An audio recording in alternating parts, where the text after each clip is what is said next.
On va passer à la signification historique précise de ce fameux conte du Homer. Quand les enfants d'Israël étaient asservis en Égypte, l'impureté provenant de l'influence culturelle égyptienne s'attacha à eux. Et oui, comment peut-on être frappé d'impureté par une influence culturelle? C'est quand on est frappé par l'impureté des mœurs et l'impureté de l'idolâtrie. Il n'y a pas plus impur que l'idolâtrie. Il n'y a pas plus impur que l'impureté des mœurs païennes qui étaient celles de l'Égypte. Souvenez-vous comment la Torah parle de l'Égypte. Ervat haares. La nudité de la terre. Waouh! Le mot nudité, c'est le mot générique employé pour toutes les relations sexuelles interdites. La harayot. L'Égypte, c'était la nudité de la terre. C'est-à-dire que le concentré de toutes les bassesses qui témoignent de la déliquescence des mœurs idolâtres et toutes les unions possibles, inimaginables, interdites, il y avait là-bas. Donc, évidemment, il ne fallait pas leur ressembler, il fallait se laver de cette impureté-là. Aussi l'Éternel attendit-il 7 semaines depuis le jour de la sortie d'Égypte afin qu'il se purifie des 49 degrés de l'impureté égyptienne. Ce qu'on appelle dans la Shon Chazal, dans le langage des sages, même tête sa'are tum'a, les 49 degrés d'impureté.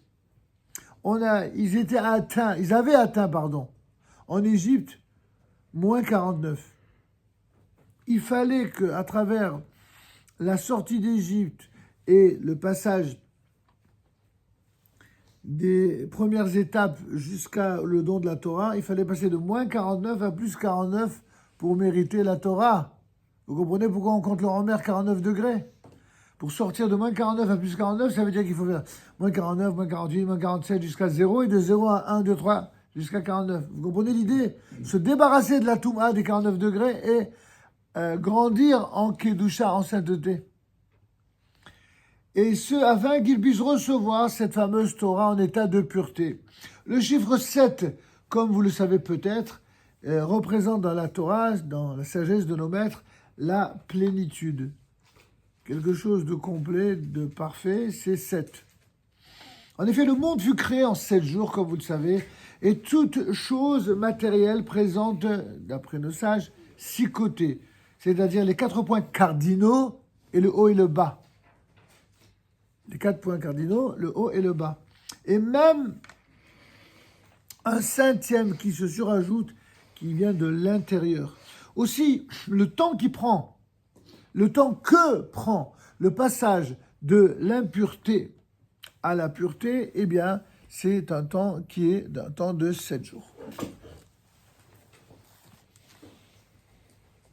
Les sages expliquent que lors du don de la Torah, les enfants d'Israël se rapprochèrent de Dieu exactement comme une femme se rapproche de son époux. Et de même qu'une épouse qui est isolée par son état de nida doit compter 7 jours afin d'être de nouveau pure et permise à son époux, de même Israël dut compter 7 semaines afin de se purifier avant le don de la Torah. Encore une fois, une image elle n'est pas une image lyrique, elle est une image qui est très très profonde et très pure, qui montre le rapport d'intimité avec Dieu qui correspond au rapport entre le peuple juif et son Dieu, mais qui existe également entre un homme et son épouse. Par le conte du Homer, nous traçons ainsi une ligne partant de Pessah et qui va atteindre Shavuot.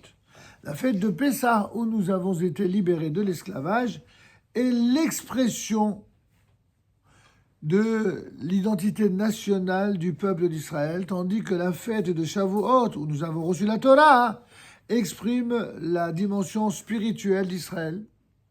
La nation et la spiritualité sont deux faces indispensables et indissociables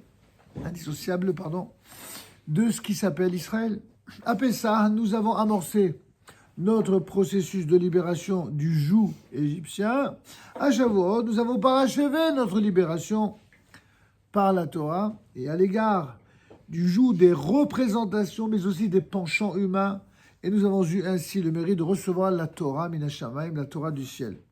De même, chaque année, lors du conte du Homer, nous lisons de nouveau, nous relions de nouveau ces deux valeurs, l'identité juive qui recèle la foi en Dieu et en la faculté de parachever le monde, d'une part, et d'autre part, la Torah, expression du monde spirituel et de l'étude avec toute la profondeur et la complexité qu'elle comporte, et sous la conduite de laquelle on peut s'attacher à l'éternel Dieu d'Israël et parachever le monde. Et puisque ces deux valeurs sont interdépendantes, c'est une mitzvah que de se lier l'une à l'autre, de les lier l'une à l'autre par le biais du conte du Homer. Au cours de l'histoire, eh bien, pendant les jours du Homer ont eu lieu des événements qui étaient liés à nos valeurs et nationales et spirituelles.